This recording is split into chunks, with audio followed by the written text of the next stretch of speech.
Premièrement, j'aimerais vous remercier d'être tous ici présents ce soir. On vous invite à assister à notre présentation sur Blazor, qui est un framework pour faire des applications .NET ou en fait en C# dans le browser sans JavaScript. Plus d'Angular. Plus d'Angular. Ceux qui aiment pas faire du JavaScript, qui aiment pas faire du TypeScript non plus, puis vraiment faire leur langage dans le browser, c'est parfait. Donc, on va se présenter. Moi, s'il y en a qui me connaissent pas, c'est Éric de Carufel. Je travaille chez Studio depuis 8 ans et quelques déjà, depuis 2010. Développeur, architecte, team lead. Je fais un petit peu plein de choses ici. Je suis Microsoft MVP depuis 2009, chaque année renouvelée. Donc, puis je m'intéresse beaucoup à l'architecture, développement logiciel. Vous voyez, on a nos chandails Bracket Show. Moi puis Bruno, on est co-animateur d'une chaîne YouTube Bracket Show, où on parle d'architecture, développement logiciel, pattern et tout. Et mon collègue Bruno. Moi, oui, Bruno Barrette, c'est ça. Ça fait un peu plus que 2 ans que j'étais à Studio. Je suis évidemment développeur. Je vais bientôt, en janvier, on va avoir un stagiaire avec nous, donc je vais être superviseur de stage. Quelques petites autres choses que je fais dans le studio aussi. Award, malheureusement, je suis pas MVP, mais bon, éventuellement, c'est asynchrone. Fait que le get est fait. On attend la réponse du serveur. Ouais, c'est ça. Éventuellement, ça va se faire. C'est sur la wait.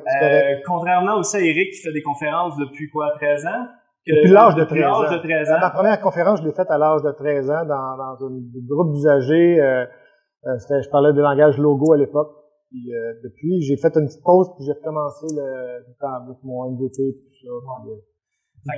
Contrairement à lui, moi, ça fait 3 minutes que je fais des présentations. Fait que ça devrait aller. Ouais. On est prêt? Ouais. En fait, pour le rassurer, c'est qu'on a mis des caméras, parce que vu qu'on fait le bracket show, lui, il est bon devant une caméra. Mes caméras, fait que moi, je suis bon devant le public. Moi, je suis bon devant le public, toi, tu es bon devant la caméra. Fait qu'à deux, on devrait faire pas pire. Donc, on peut y aller avec, dans le fond, c'est ça. On va vous parler de Blazor. Comme Eric, il disait, application web monopage, single page app en anglais. Sans Angular, sans toute la technologie qui vient en arrière, peut-être un peu complexe. C'est un produit qui est en ce moment expérimental de la part de Microsoft. Fait que c'est pas officiel, ils sont pas certains qu'ils vont aller de l'avant. Nous, on va regarder un peu, c'est ça. On va essayer de vous montrer pourquoi nous, on pense qu'il y a un potentiel avec ça.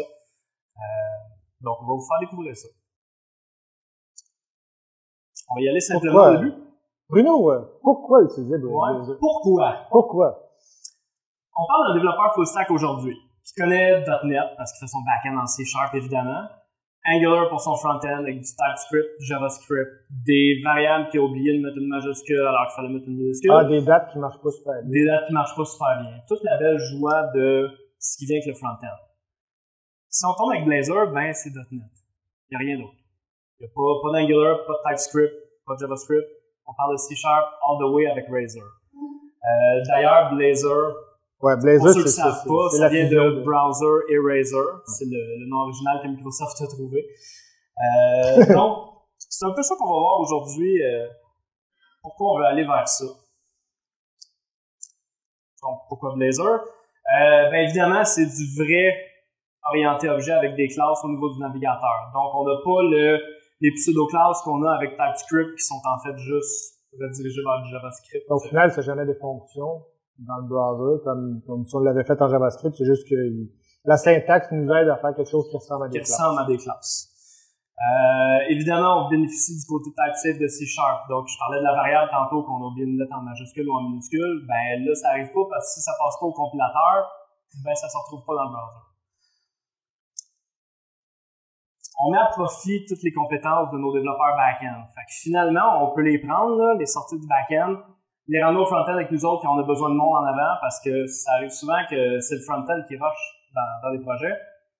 On peut bénéficier de leur expertise de ce côté-là. Razor, ceux qui ne le savent pas, c'est un templating engine, donc c'est ce qui fait les templates des pages qu'on fait. Ouais. En ce moment, on peut le faire avec .NET côté serveur. Oui. Ouais, c'est ça. Ça sert déjà Razor côté serveur depuis, je ne sais plus quelle version, mais ça fait plusieurs années que c'est utilisé. Et évidemment, moi, un point qui vient me chercher beaucoup, c'est qu'on évite la duplication de code. Notamment, si vous avez dans votre Web API qui est fait en C# une classe modèle avec 4-5 propriétés, On s'en va du côté de TypeScript, bien évidemment, notre appel qui reçoit le résultat, il faut qu'on se refasse une interface avec les mêmes propriétés. Duplication, on modifie un, il faut penser à modifier l'autre, des fois on ne pense pas. Donc on a cet avantage-là avec Blazor. Et ça, c'est mon personnel préféré. On n'utilise plus ou presque de JavaScript parce que ça reste qu'on a quand même possibilité d'y accéder via un Terra. Donc Microsoft n'a pas développé Blazor dans l'optique qu'il y en a tout isolément du JavaScript puis que ça n'existerait plus. C'est vraiment, si on a besoin, si on a des packages pour Bootstrap, des choses comme ça, qu'on a besoin d'utiliser du JavaScript, on peut le faire encore. Comment ça fonctionne? Ah, un peu d'histoire. Est-ce qu'il y en a qui connaissent un peu ou quelques-uns de ces icônes-là? 95, les applets Java, qui étaient un peu des espèces de plugins qui roulaient dans le browser pour faire quelque chose d'un petit peu plus interactif à l'époque. Pas longtemps après, on a eu les ActiveX, avec tous les problèmes d'exploit de mémoire, d'exploit de sécurité, les browsers plantent à cause de ça. Internet Explorer a une très mauvaise réputation, entre autres à cause des ActiveX. Entre autres, je dis parce qu'il y en a d'autres raisons, mais entre autres. Après ça, on a eu dans les années 2000 Flash, qui a essayé d'aider à régler tout ça, qui était basé aussi sur un peu un modèle de template déclaratif pour s'exécuter dans le browser. Encore là, c'est un plugin aussi. Moi, je connais bien aussi Silverlight pour y avoir travaillé aussi chez des clients, entre autres chez CAE. Silverlight, c'est encore là un autre plugin qui faisait aussi du template, qui était basé sur le même syntaxe de langage que le WPF, donc du XAML.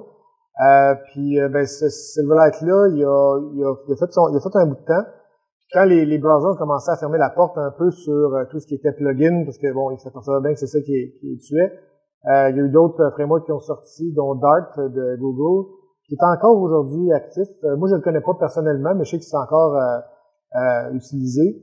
Et naturellement, le JavaScript, puis dans ces années-là aussi, là on est plus proche de 2008, mais dans les années 2015, qu'on voit pas, on voit sur le bord ici, c'est l'arrivée de WebAssembly. Donc JavaScript a amené ça dans l'écosystème. WebAssembly, grosso modo, c'est quoi? C'est du code compilé. Fait qu'on part d'un code, puis là, la source de langage peut être la celle que vous voulez. En fait, en ce moment, C++, il y a des compilateurs assez matures pour faire des assemblies, WebAssembly. Le principe est simple, c'est un peu comme du .NET. En fait, il y a le code lui-même qu'on écrit nous. Après ça, il y a la partie, je dirais, le langage intermédiaire qui est un peu commune à travers tous les langages WebAssembly, espèce de langage intermédiaire. Comme en .NET, on fait du IL en C#, donc c'est un langage vraiment comme proche de l'assembleur, mais spécifique. Et après ça, t'as le bytecode qui est vraiment le code hexadécimal de la librairie compilée en DLL. Et puis c'est ça qui va se ramasser dans votre browser. Donc cette DLL-là est téléchargée comme n'importe quel autre DLL, donc elle fait partie des fichiers, elle peut être cachée comme n'importe quel autre fichier que vous allez downloader quand vous accédez à la page. C'est pour ça que les applications, des fois, au départ, avec ça peut être long à loader, mais après le cache va embarquer.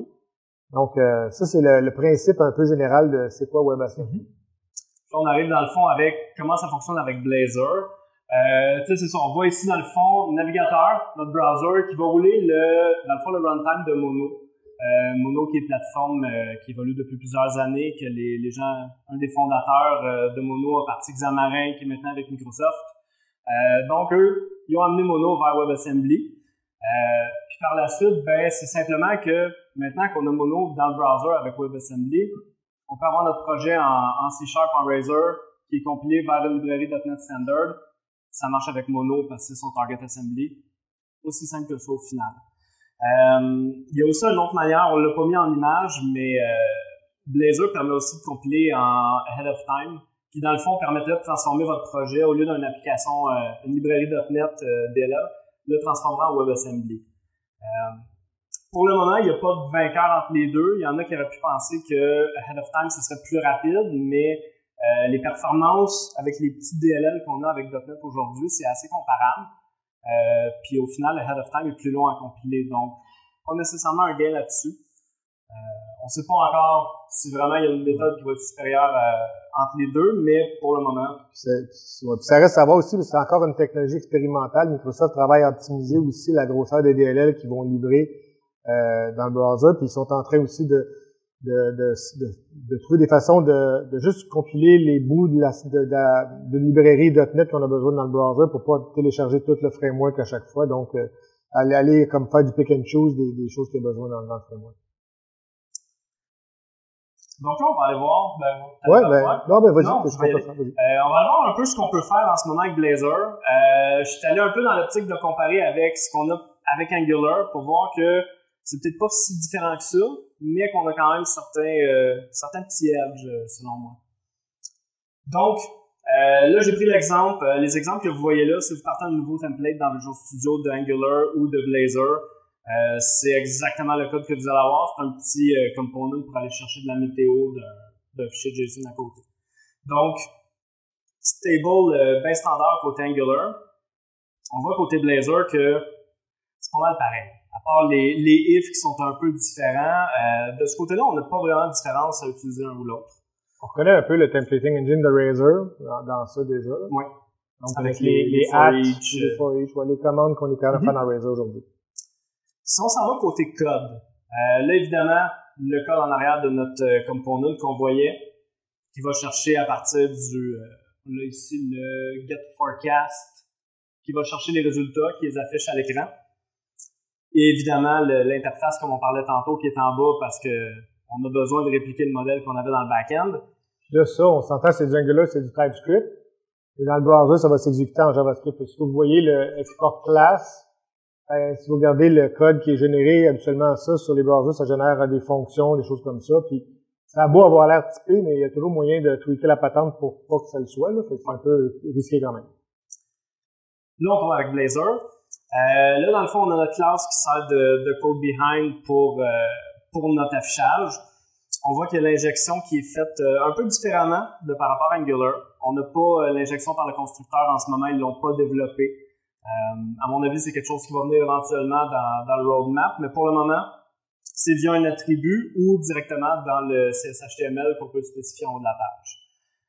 Sinon, on voit évidemment qu'il n'y a pas de modèle qui est répliqué de ce côté-là parce qu'on utilise le même qu'on avait dans notre back-end. Donc, un gros avantage là-dessus. Ça, c'est ce qui parlait là, l'héritage. Ouais. Ça, c'est l'héritage dans le fond au niveau de notre page HTML qui permet d'utiliser le modèle en arrière. C'est aussi possible d'aller directement tout faire dans le CSHTML, de mettre dans le template un commercial functions. C'est pas recommandé. Comme il dit, c'est pas recommandé. Oh. Et on est dans le noir. Panne d'électricité. Ensuite, routing, qui est évidemment une des choses qu'on a à faire très souvent avec nos applications. On a besoin de routing avec nos pages. Là, ici, j'ai dans le fond l'application, la classe d'application dans TypeScript qui permet avec le router module ici de spécifier la lumière fut. Ouais, je pense que notre caméraman n'était pas d'accord avec l'éclairage. Non. Donc, c'est ça. Ici, on a notre routing qu'on peut définir les pages vers quel component ça va aller. Côté Blazor, en ce moment, sont encore, c'est ça, en état expérimental. On a besoin d'un app.cshtml qui donne, dans le fond, le chemin de notre assembly. Ce que lui, il fait avec ça, c'est qu'il va aller chercher dans toutes nos classes, tous nos fichiers pour trouver des iComponents. Eux, s'ils ont un attribut, le route attribute, qu'on peut spécifier avec un attribut @page dans notre page CSHTML, lui, il va être capable de les reconnaître comme étant des pages qui peuvent être routées, donc vers lesquelles on peut aller. On va chemin ici, avec le @page, on a un chemin, ça permet exactement la même chose que ce qu'on avait à gauche côté TypeScript. Donc, fonctionnalité manquante, parce qu'on l'a dit, c'est encore expérimental, Microsoft travaille dessus. Il y a encore pas mal de choses que Blazor fait pas. Oui. C'est ce qu'on va voir maintenant, donc... Première chose, moi. Server-side rendering. C'est sûr qu'en ce moment, si vous vouliez faire une application qui était indexée par Google ou des choses comme ça, que vous allez avoir vraiment le rendu qui va être vu par les crawlers, ça fonctionnera pas. Donc, ça, c'est pas supporté encore. On a fait une application récemment, Angular, que ça prenait le server-side rendering pour être indexé, donc on n'aurait pas pu le faire en Blazor. Le debugger, c'est sûr qu'en ce moment, votre seule option de débugger, c'est pas mal des traces dans le code, puis des write lines, puis de mettre des contrôles pour essayer de voir le contenu de vos variables. C'est sûr que ça va s'en venir aussi. Microsoft, connaissant Microsoft, ils aiment ça mettre une expérience de debugger très riche. Pour l'instant, c'est pas là, mais ça s'en vient, donc on attend ça avec beaucoup d'impatience. Le live reloading. Ouais, le live reloading, ça, on a expérimenté beaucoup dernièrement avec ça, puis c'est un peu gossant pour l'instant, là, tu sais. Vous êtes habitué peut-être d'avoir une application web qui roule, changer votre code, juste rafraîchir la page. Pour l'instant, il faut faire un rebuild de l'application parce qu'il va tout reproduire les DLL parce que tout le code, le template roule dans une DLL, il faut shipper la DLL dans le browser. Ça prend un certain temps, c'est encore un peu lent. Puis des fois, même, moi, pour expérience personnelle, là, ça crash carrément au rebuild, donc on essaie de rebuilder, on attend, ça marche pas, faut l'arrêter, le repartir. Il y a encore des petites choses à améliorer. Puis les tâches Gulp aussi, parce qu'ils essaient de packager ça aussi, puis le task roule pas tout le temps. Elle roule pas tout le temps. Donc le packaging, tout ça, il y a encore des petits bugs, mais ça va s'en venir. Ça, c'est un point qui est quand même très intéressant pour le monde qui sont le moins orientés vers les tests, même test first, test driven development. La librairie de test unitaire n'est pas là en ce moment. Donc, si vous voulez tester votre component, tester le rendu, tester qu'on génère quelque chose selon un événement qu'on a fait dans notre code, en ce moment, ça le permet pas. Donc, et l'avantage, c'est que si on fait du code en C#, on peut le tester autrement. Si on ouvre ça vers nos services, vers nos classes de domaine, ça oui. Mais si on veut tester notre rendu, il manque encore un petit quelque chose là-dessus. Bon, pourquoi on n'utiliserait pas Blazor? Pourquoi on se retient de faire ça aujourd'hui? Ouais. C'est sûr que c'est encore expérimental, mais même dans sa version, une fois qu'on aura toutes ces belles features-là, qu'est-ce qui nous empêcherait d'utiliser Blazor? La première chose, c'est justement, on a nos développeurs front-end qui sont habitués en JavaScript, en TypeScript, en Angular, puis eux, ils aiment ça, sont à l'aise avec ça. On peut pas leur demander demain matin de devenir des développeurs C#. Ça se fait pas. Ils aimeront probablement pas ça, le changement. Puis, c'est que ça peut avoir un coût si justement on leur impose ça. Il y a un temps d'apprentissage au niveau de ça. Fait que ça peut avoir un coût là-dessus. Le poids des DLL. Le poids des DLL, c'est sûr que pour l'instant, c'est un issue parce que quand on fait ça, c'est qu'ils transfèrent pas mal de DLL du framework. Le premier coup, il est assez coûteux. Éventuellement, ça va s'optimiser, j'ai l'impression, parce qu'il va y avoir des choses des facilités qui vont sortir. Puis, mais pour l'instant, c'est effectivement, c'est peut-être un frein à faire. Ça se fait, ouais. Et finalement, l'écosystème qui est peut-être pas à jour. Parce qu'évidemment, on parle de JavaScript, on parle de millions de plugins, on parle de node modules qu'on a pu finir dans nos dossiers. Il y en a quand même qui sont très pratiques en ce moment là-dedans, puis qu'on n'a pas encore côté C# client. Là, on s'entend, c'est vraiment côté client. Donc, le temps que l'écosystème se mette à jour puis que le monde commence à développer ces packages-là, ça va peut-être prendre un certain temps avant qu'on ait la pleine maturité pour vraiment en profiter. Ça va être le fun quand on aura plus de node module. Ça va être très le fun. On l'aura vu dans justement un projet avec lequel on a joué avec pour préparer la présentation. On n'avait pas de node module. On avait zéro. Pas 900 fichiers, pas 900 folders. Non, rien. Conclusion. Donc, peu importe la techno, je pense que le WebAssembly, c'est une évolution dans le web. Je pense que c'est quelque chose qui, de toute façon, on le voit là, à travers les fournisseurs, puis de plus en plus, les vendeurs de produits, de suites de produits d'outils comme ReSharper puis d'autres, ils commencent à supporter les fonctionnalités Blazor puis tout ça. Donc, le tooling va s'en venir à maturité avec ça. Ça va bien aller. Puis, exactement ce que j'allais dire. Vas-y. Mais c'est ça, dans le fond. C'est Blazor, on sent que ça prend du momentum, de la popularité. ReSharper ont déjà sorti une version qui est compatible. Évidemment, c'est early on, mais ça permet quand même d'avoir du tooling de ce côté-là. On a déjà du monde, j'ai vu récemment un produit qui tente à faire qu'on peut designer avec du drag and drop nos pages en Blazor, c'est une produit de notre site. Donc, le monde embarque. Le monde a l'air de s'intéresser à ça. Je vois pas personnellement pourquoi Microsoft voudrait pas aller de l'avant avec ça. On peut peut-être conclure avec une démo. Je sais pas si ça vous intéresserait de voir un site en Blazor. Quelque chose de vraiment fonctionnel. Suivante, parce que la présentation est en Blazor. Je sais pas si quelqu'un veut me donner une ville qui veut savoir la météo. Laval? Ouais, c'est une facile celle-là, mais... C'est facile. Donc là, ce que vous voyez en fait, c'est que la démo qu'on fait, on l'a fait depuis le début. Toute la PowerPoint qu'on a fait, c'est pas un PowerPoint, c'est pas une présentation, c'est une application Blazor qu'on a fait pour faire la présentation ce soir. Fait que c'était un peu une façon de démontrer que ça se fait, puis qu'on peut faire une application Blazor avec... C'est justement l'API. Là, c'est pas un fichier JSON en arrière, c'est avec Open Weather Map qu'on a fait le call au serveur.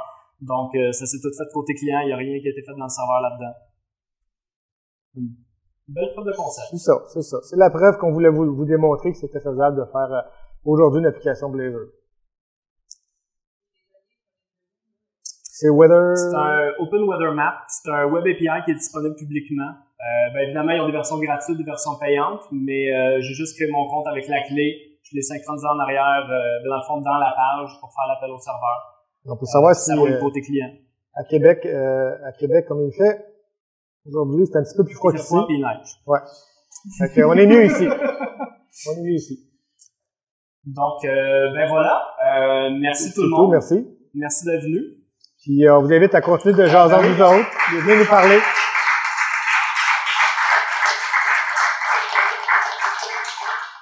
Yeah. Donc la preuve, là, on était... La preuve est là. On était dans un browser tout le long.